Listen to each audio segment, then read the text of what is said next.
Boa tarde, começando mais um curso de filosofia. Hoje nós vamos falar sobre a Ética Nicômaco. O pessoal do Face já entrou, agora estamos aqui no Insta. Hoje é o último dia dessa obra clássica da filosofia, uma obra que marcou um pouco a história do pensamento, que é a Ética Nicômaco de Aristóteles.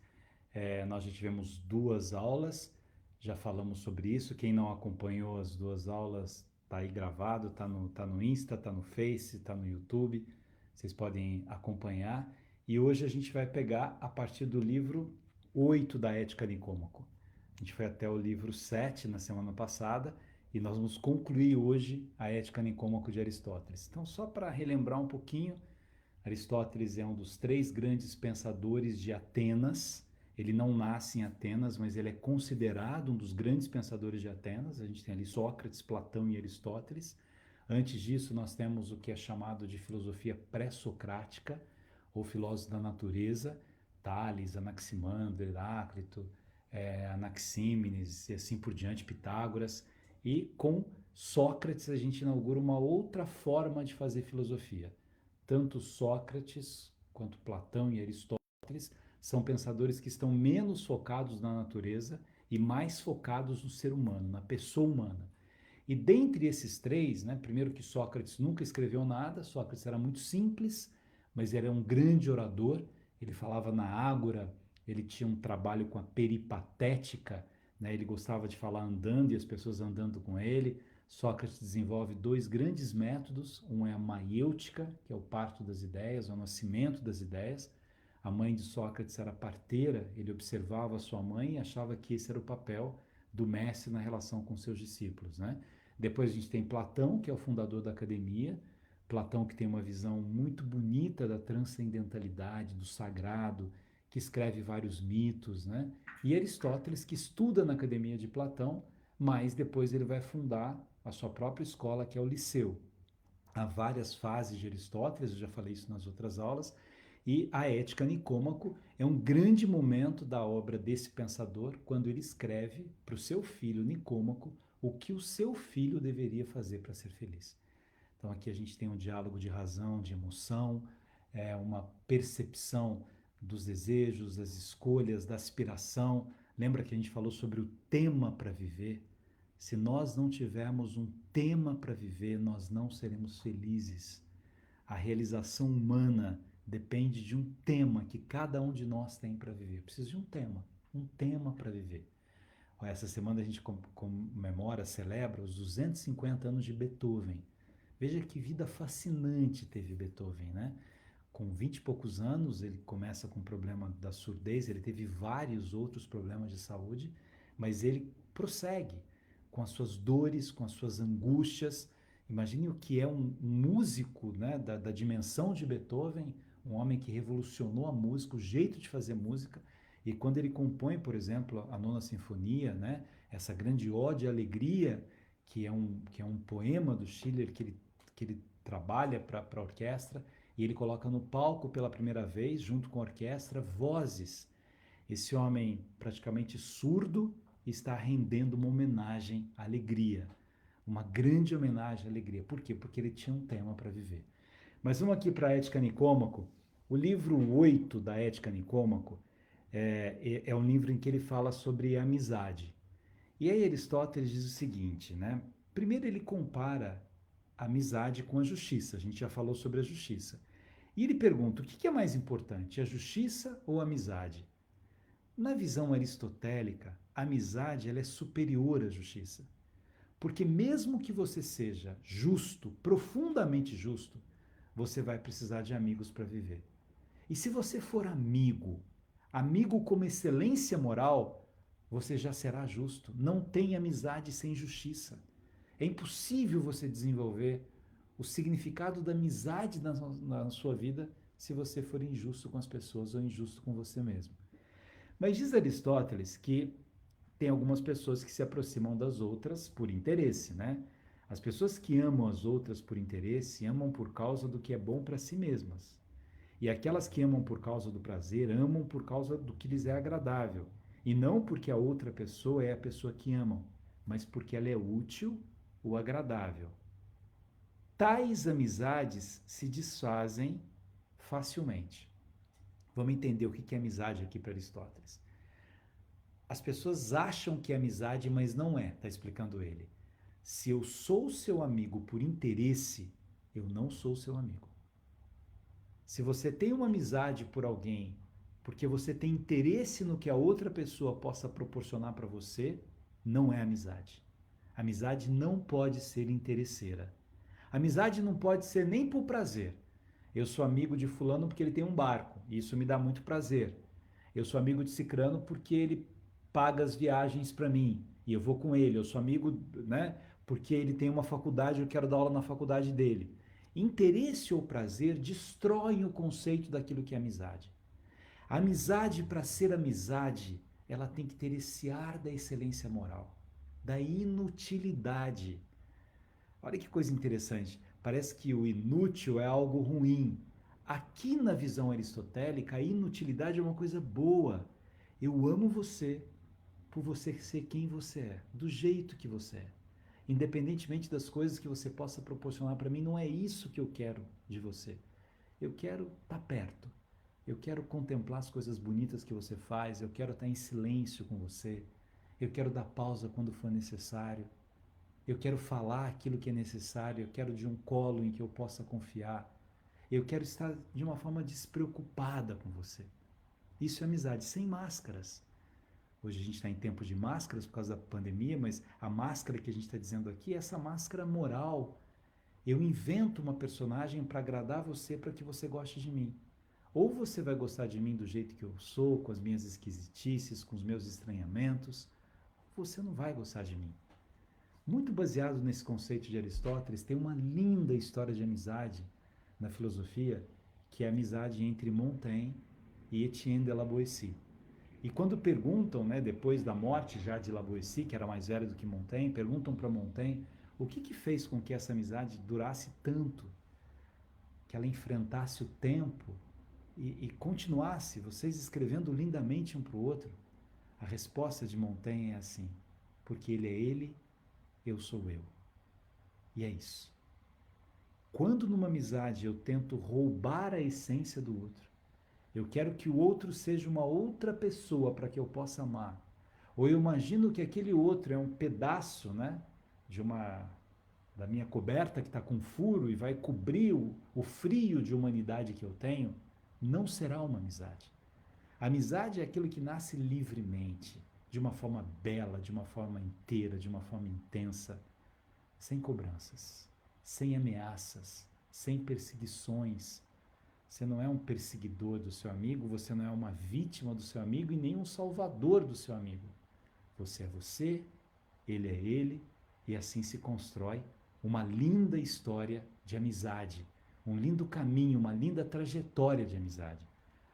Prossegue Aristóteles, falando que algumas pessoas iniciam rapidamente as relações de amizade e têm o desejo de tornar-se amigas, tudo bem, mas uma amizade, o desejo da amizade pode ser instantâneo.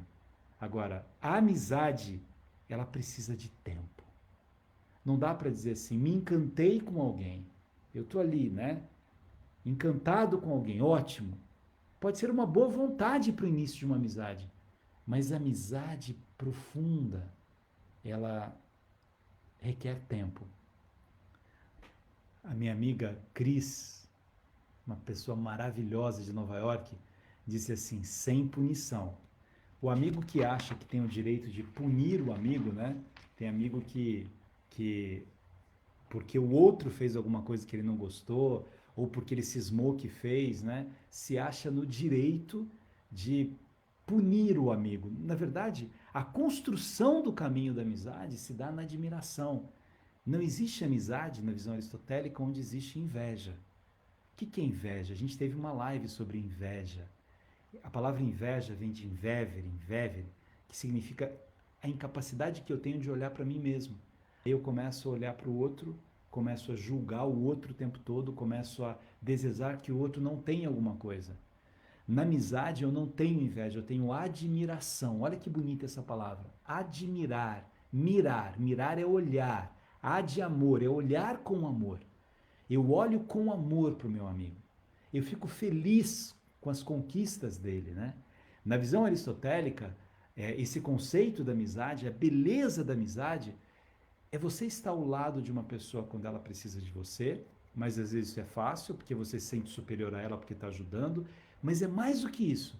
Você está do lado do seu amigo quando seu amigo está brilhando e você não quer o brilho dele. Você é capaz de aplaudir uma outra pessoa por amar o que a outra pessoa faz, porque você está feliz com a vitória dela. O invejoso não. O invejoso fica ali, coçando dentro dele mesmo, né? Achando que aquele valor que a outra pessoa tem, aquela conquista que a outra pessoa teve, ela não mereceu isso. E aí eu vou dando justificativas para falar mal de alguém que em algum momento eu disse que é meu amigo. Depois Aristóteles, nesse livro, ele vai prosseguindo, falando sobre amizade, e ele faz uma relação interessante, olha que bonito, entre as formas de governo e a amizade. O que são formas de governo? A gente tem a monarquia, que é uma forma de governo, a gente tem a aristocracia, que é uma outra forma de governo, e a timocracia. A monarquia, vocês sabem o que é? Monarquia, há um monarca, e ele diz que poderia ser a melhor forma de governo pelo conceito de amizade, desde que esse monarca não se transforme num tirano. Porque a tirania é a pior degeneração. Nada é tão ruim quanto a tirania. A segunda forma, que é a aristocracia, poderia ser uma forma boa se o aristocrata, que é aquela pessoa que teve melhores condições, ajudasse as outras pessoas, mas ele não faz isso, então a aristocracia pode se transformar numa oligarquia, então são alguns pensando neles mesmos, e a timocracia, quando degenera, ela degenera na democracia. Olha o conceito de democracia aqui para Aristóteles, que é o que ele quer, mas é uma forma de degeneração. Por que degeneração? Porque para uma democracia ser plena, todas as pessoas teriam que ter todas as condições de conhecimento, de desenvolvimento. Como eu não tenho, eu acabo sendo conduzido de um lado e de outro lado. Então eu não percebo na minha vida o que é o significado da ação política, do processo político. Agora, na política, diz ele, quando as pessoas fazem o que fazem por interesse ou por prazer, olha a explicação da amizade, ele vai fazer aquilo que é errado. Eu preciso ser um político sem interesse e sem prazer, nesse sentido aristotélico. Eu não sou político por minha causa ou por causa dos meus amigos. Ou eu tenho uma consciência do que é polis, cidade, todos, bem comum, ou a ação política que eu for desenvolver, ela será uma ação ruim. Daí a comparação da amizade com o processo da vida pública. Aí ele fala sobre a vingança. Como nós estamos falando de sentimentos, de amizade, ele pergunta assim, o que é a vingança? A vingança é um dos piores sentimentos que o ser humano pode ter, porque você deixa de existir, você apequena a sua vida, você se transforma numa pessoa mesquinha para dar um jeito de se vingar de alguém, de destruir alguém. Pessoa alguma é ofendida por outra que a ama e lhe faz bem, diz ele. Ao contrário, a vingança, entre aspas, de uma pessoa de bons sentimentos é fazer o bem a outra pessoa. O que o nosso amigo Aristóteles está dizendo aqui, nessa visão da vingança? Independentemente do que alguém tenha feito a você, independentemente de você ter se sentido injustiçado, ele acabou de falar de justiça aqui, né? No livro 5º ele fala de justiça. Faça o bem a outra pessoa. Essa é a melhor vingança que você pode ter. Faça o bem a outro. Não trilhe os seus caminhos pensando em pisar em alguém. Não construa a sua vida olhando para o retrovisor, olhando para trás, senão eu vou encontrar fulano, eu vou vingar dele, eu vou acabar. Não faça isso. O movimento da sua vida não pode ser determinado pelo movimento de outras pessoas. Se alguém agiu incorretamente com você, tudo bem. Vira a página, dobra a esquina, vá em frente. Talvez essa pessoa não sirva mais para ser meu amigo, eu decidi isso dentro de mim, mas não é como um elemento de vingança, é uma proteção. Não dá para ter tantos amigos assim, diz Aristóteles. Você pode ser generoso com todo mundo, você pode ser bondoso com todo mundo, mas a amizade é um processo que requer presença. A amizade é uma alma habitando dois corpos. Então, não dá para você, exatamente por isso, aos poucos você vai limpando as suas amizades e vai percebendo, olha, não é para mim, só me humilha, só pisa em mim, só me destrói. Então não é para mim. Isso é uma coisa. Agora, ficar olhando para trás, eu vou me vingar, eu vou tramar contra ela, eu vou destruir, eu vou dar o troco, eu vou dar o troco, eu não vou aguentar. Isso é uma bobagem. Às vezes a outra pessoa, né, de quem você quer se vingar, nem sabe disso. E é você que está com a cabeça sendo martelada por sentimentos menores. Você está destruindo partes de você mesmo, deixando de ser inteiro para se vingar de alguém que não deveria ter essa importância toda na sua vida, já que ele não fez o bem para você. Vai em frente, esquece. Dobra a esquina. Ó, conselho aristotélico. Aristóteles não disse dobra a esquina, eu estou dizendo, mas é isso. E aí ele termina, né, esse livro falando de pais e filhos, das relações familiares. As relações familiares naquela época eram diferentes de hoje. A relação de pais e filhos era menor, né?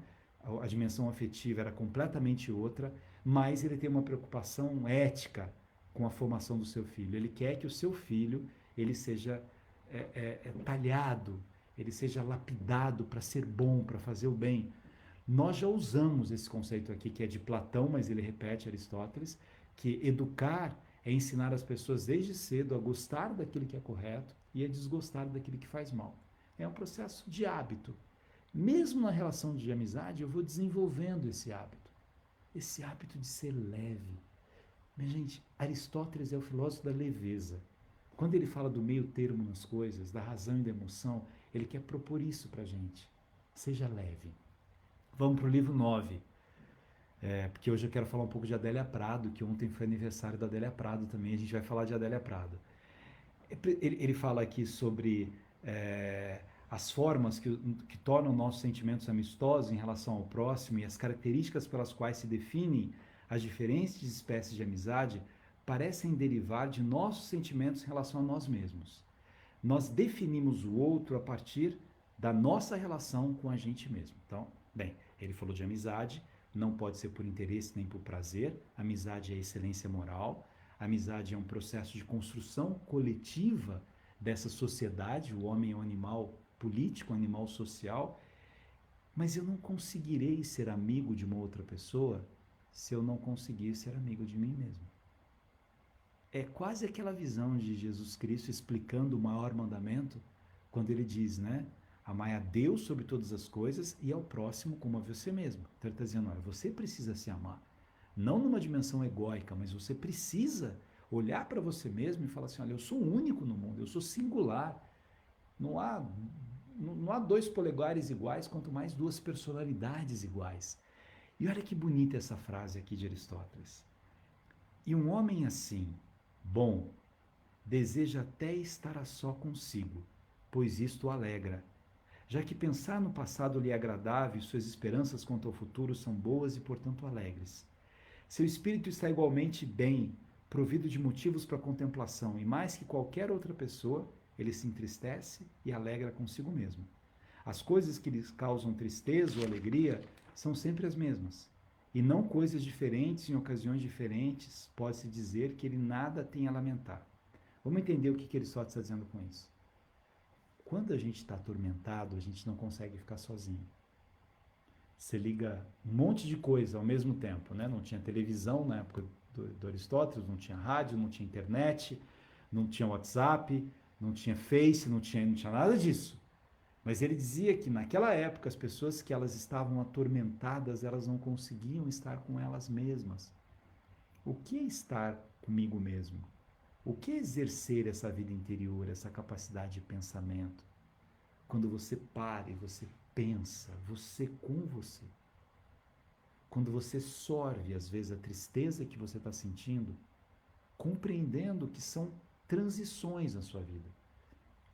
Eu tenho uma amiga que eu gosto muito, que eu amo muito, uma grande amiga, e que terminou uma relação, né, uma relação de namoro e tal, e ela ainda gosta, né, e sofre muito com isso, mas quando ela fica um tempo sem procurar, sem ligar, ela melhora um pouco, aí encontra, ou ela liga, ou ela entra nas redes sociais dele, né, e aí, enfim, e aí semana passada aconteceu uma coisa interessante, ela estava bem há um tempo, E aí, por acaso, ou né, algum mosquitinho na cabeça dela, ela foi entrar e viu, né, uma coisa que ele estava fazendo, tal, ele é ciclista, tal, viu na bicicleta, e aí ela falou assim, eu sou uma mulher tão madura, né, não tem por que não ser amiga dele, eu vou ligar, vou falar com ele, tal, não tem nada demais com isso, né. Eu falei para ela, tenta não fazer isso, tenta não ligar, aliás, você deveria não ter olhado, tenta não ligar, vai doer mais em você do que está doendo agora. Não, mas já passou, já cicatrizou dentro de mim. A paixão não cicatriza na velocidade que a gente quer. Uma ferida não é cicatrizada do jeito que a gente quer que ela seja, né? Cortei aqui, agora eu quero que em uma semana esteja bom. Tem o tempo de cicatrização, a paixão tem o tempo disso também, né? E foi duro, assim, por um lado, porque ela falou assim, mas eu preciso ligar para ele. Eu falei, se você não der conta, também não brigue com você. Liga, mas saiba que você vai sofrer mais. E não é um amigo perseguidor dizendo, é um amigo cuidador. É um amigo que ama e assim, se não deu conta, faça isso. Aí ligou, ele falou bem no começo, depois tratou com uma certa frieza porque já queria desligar. E aquilo vem uma dor horrível dentro, né? Aí ela ligou para mim e falou assim, por que eu fui fazer isso? Cada vez que eu estou melhorando eu volto para trás. Eu falei, você fez isso porque você é humana. E nós humanos erramos, nós temos dores, nós temos paixões. Você fez o que você precisou fazer naquele momento.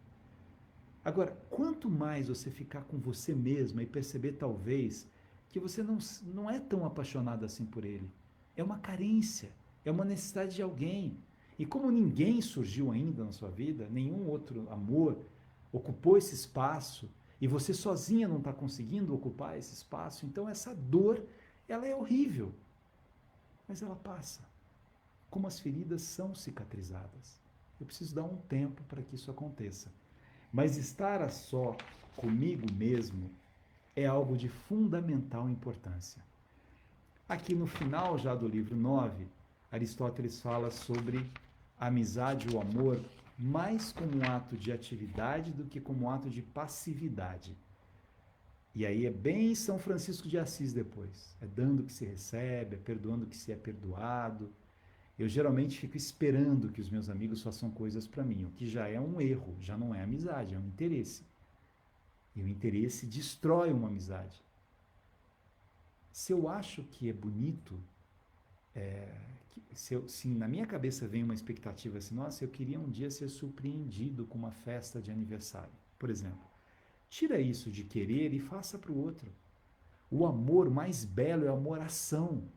Por isso que as pessoas que fazem um trabalho voluntário, as pessoas que são generosas, elas são muito felizes na generosidade delas, porque elas deixam de lado os seus problemas, as suas idiosincrasias, e começam a se preocupar com o problema dos outros. Começam a acolher o outro, começam a cuidar do outro.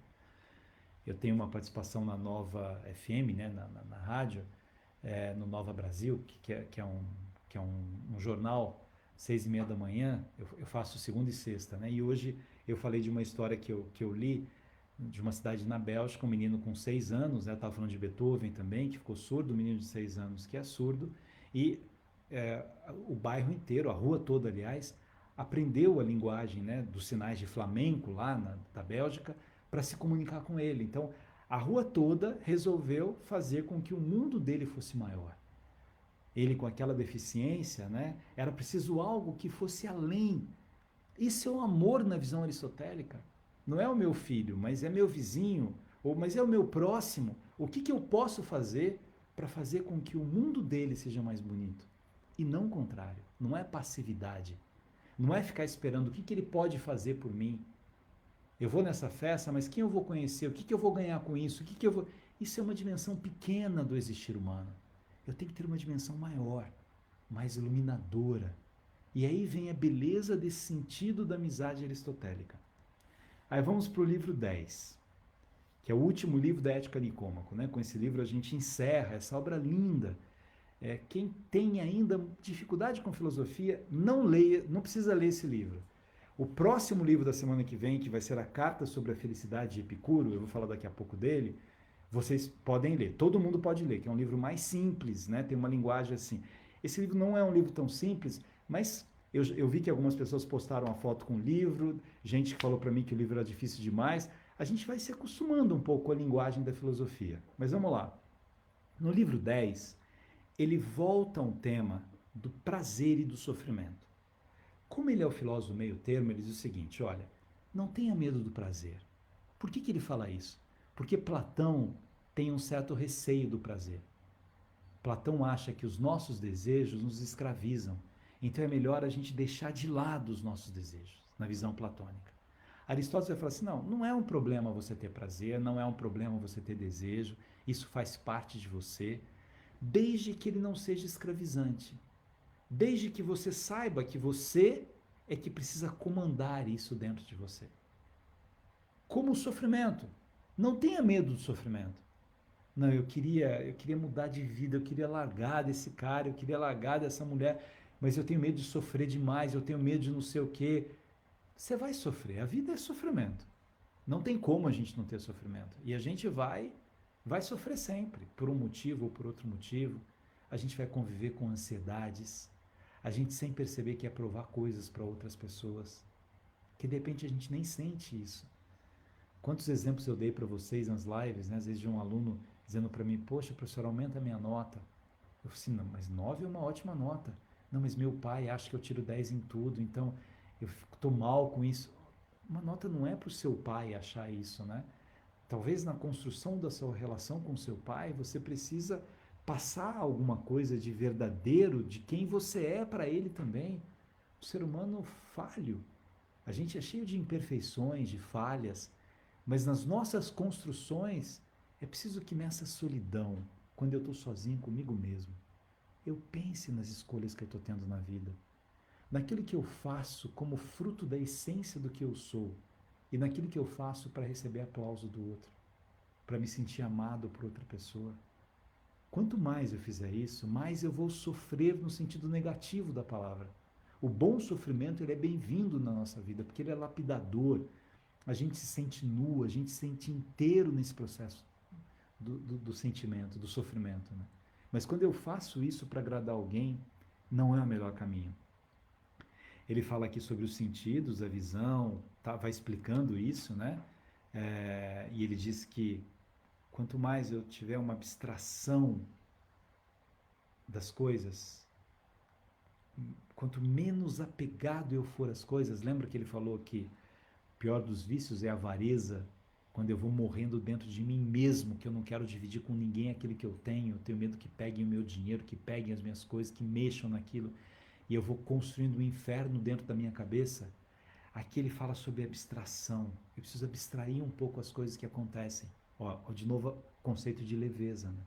Tem gente que quebra a cabeça, que quebra a vida, brigando por coisas que não têm a menor importância na temporalidade da sua vida. Isso é tão pequeno, é tão bobo brigar por causa disso. Por que você está gastando a sua vida brigando por causa disso? E ele vai chegando ao final desse livro falando sobre a educação. A educação individual, diz Aristóteles, tem vantagem sobre a coletiva, como acontece com o tratamento médico. Realmente, enquanto de um modo geral o repouso e o jejum são bons para as pessoas febris, para determinadas pessoas eles podem não ser bons. Parece então que os detalhes são tratados com mais atenção se o cuidado é individual, pois é mais provável que nessa modalidade cada pessoa receba a atenção que seu caso requer. Queria terminar aqui a Ética Nicômaco, como é um livro que ele escreve para o filho dele, pensando nessa visão de educação de Aristóteles. A escola de Aristóteles, que se chamava Liceu, era uma escola de fazer pessoas felizes. Lembra que a gente falou na primeira aula já que a única verdade universal para Aristóteles é que todo mundo quer ser feliz. Mas por ignorância, a gente acaba escolhendo caminhos de infelicidade. Então, para ele, educar significa ajudar o outro a perceber o que é ser feliz. Eu preciso ter instrumentos para que eu saiba, mas isso me faz infeliz. Isso me escraviza, isso me diminui, isso acaba comigo. Voltando ao exemplo da minha amiga, né? Se ela se humilhar, implorar por afeto, se ela mendigar afeto, ela está fazendo mal para ela mesma.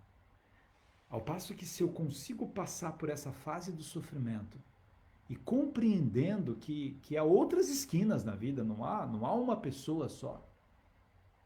Essa história de alma gêmea que Platão dizia e desdizia, né, no livro Banquete, que é uma outra obra linda da filosofia, quando, né, na boca de Diotima ele coloca essa história da alma gêmea, dos amores que são separados de um lado ou de outro, Sócrates vai dizer que não é bem assim. Sócrates, personagem de Platão na obra O Banquete, né? Para dizer exatamente o seguinte: calma, que as coisas vão construir na sua vida de uma melhor maneira, na simplicidade dos seus cotidianos. Aristóteles, ele quando pensa na educação individual, ele não quer massificar a educação.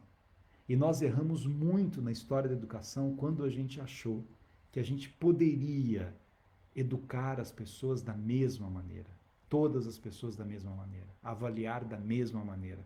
Hoje a educação tenta mudar um pouco isso, compreender individualmente. Eu sei o nome dos meus alunos, por exemplo. Eu digo isso aos professores, que é uma questão básica, que o aluno perceba que você, professor, se importa com ele, que você conhece as fragilidades dele, as forças dele, que você permite que ele conheça as suas fragilidades, inclusive porque o professor não é um super-herói, não é uma divindade que está ali, é um parceiro mais experiente, é um instigador, é alguém que olha para o aluno sabendo que ele tem múltiplas possibilidades e que ele, professor, quer ser esse instrumento lindo de afinação, de regência. Olha um maestro. Cada instrumento não é diferente, cada músico não é diferente. Imagina você reger uma orquestra achando que todos os instrumentos são iguais. Não são.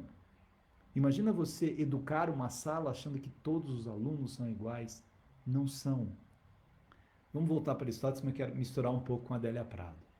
Algumas pessoas hoje, quando eu escrevi uma frase sobre a Adélia Prado, mandaram algumas mensagens bonitas para mim de textos sobre a Adélia Prado, aqui no Instagram. Eu quero pegar alguns poemas que mandaram, que são poemas lindos, né?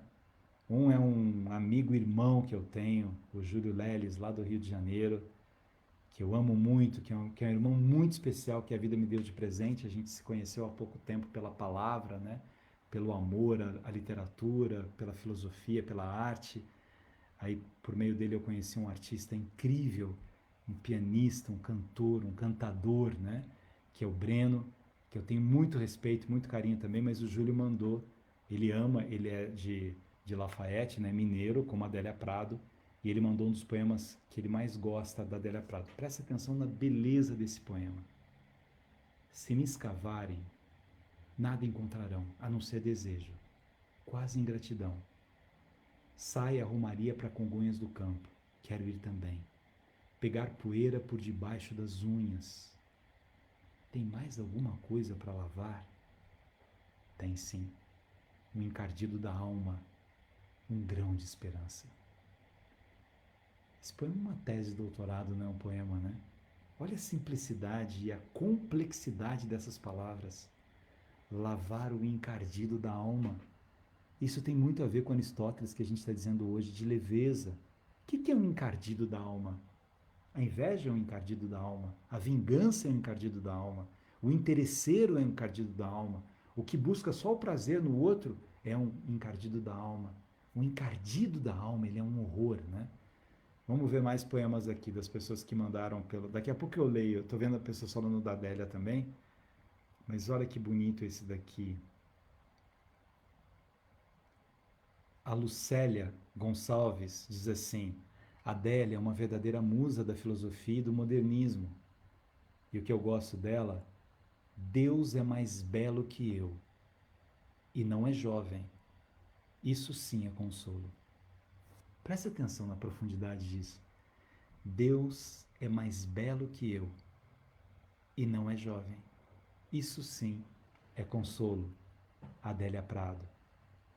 Aí tem uma pessoa aqui que é Didi Nene, que eu não sei o nome. Deixa eu ver se eu consigo ver o nome aqui. Que é um texto outro lindo da Adélia Prado que diz assim: Minha mãe achava estudo a coisa mais fina do mundo. Não é. A coisa mais fina do mundo é o sentimento. Aquele dia de noite, o pai fazendo o serão, ela falou comigo: Coitado, até essa hora no serviço pesado, arrumou pão e café. Deixou o tacho no fogo com água quente. Não me falou em amor, essa palavra de luxo. A coisa mais fina do mundo é o sentimento. A Ética Nicômaco é um livro sobre sentimento. É um livro em que, pela primeira vez, talvez um autor, como Aristóteles, ele vá tão a fundo na teoria das nossas emoções. Se a gente não cuidar dos nossos sentimentos, nós jamais encontraremos o caminho da felicidade. A gente vai estar brigando com a gente mesmo, brigando com as nossas invejas, brigando com as nossas emoções menores, né? Schopenhauer depois vai falar sobre isso, Spinoza um pouco antes dele, mas os sentimentos menores, eles nos apequenam, eles nos fazem mal, eles nos destroem.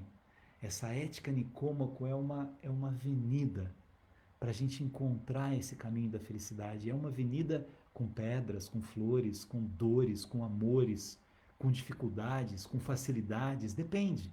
Mas é disso que se trata a vida. É desse existir que a gente precisa ter um Guimarães Rosa, né, Júlio? É coragem. Não importa o fim, importa a travessia. Importa o sertão que há dentro da gente, que nos transforma em pessoas corajosas. Preciso ter coragem para viver. Viver é um ato de coragem. É enfrentar os medos que eu tenho, é chorar o choro que eu preciso chorar. Está sofrendo de amor?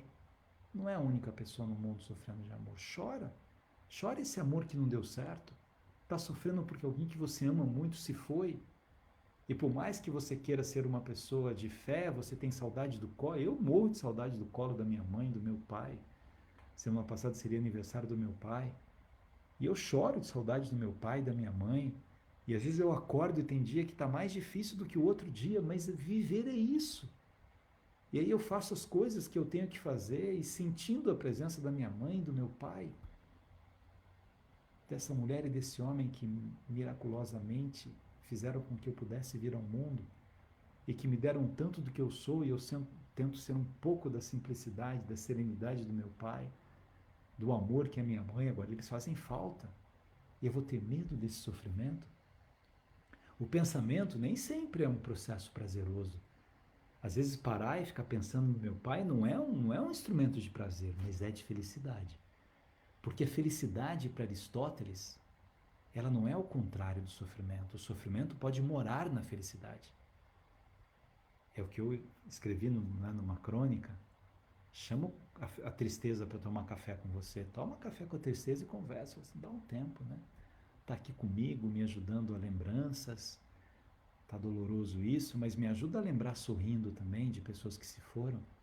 Me ajuda a lembrar de momentos iluminadores que eu tive na minha vida ao lado dessas pessoas que se foram, mas que estão em mim, que permanecem em mim.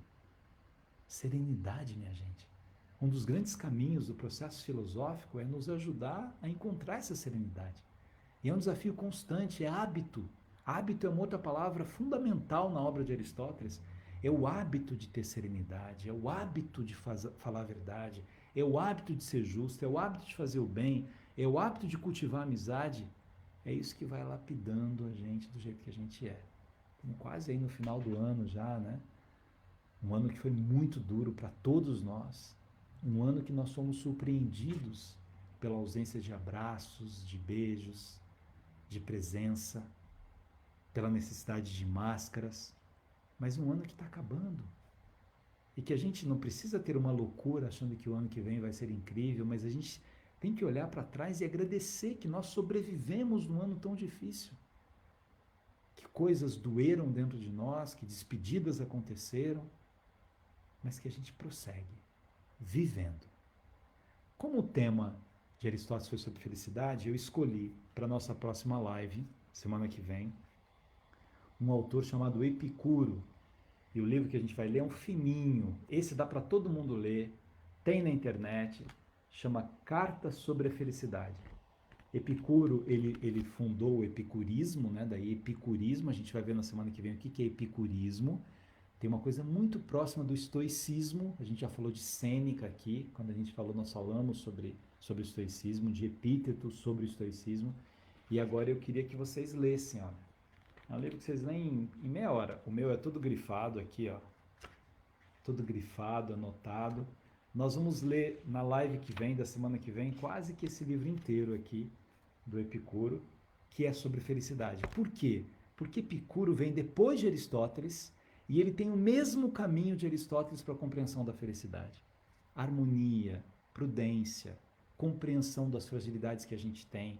Eu tenho que olhar para mim e aceitar as minhas fragilidades, né? Os meus defeitos, as minhas esquisitices, né? Clarice Lispector que gostava disso. Eu tive que acostumar com as minhas esquisitices. Então você respeite as minhas esquisitices também. É isso, minha gente. Terminando aqui mais uma live. Digam a cidade onde vocês estão. Quero mandar um beijo para vocês e para a cidade de vocês aqui. Denise Braga. Olhar o Face, daqui a pouco eu olho o Insta. Um beijo para você, Denise. Tereza Vieira.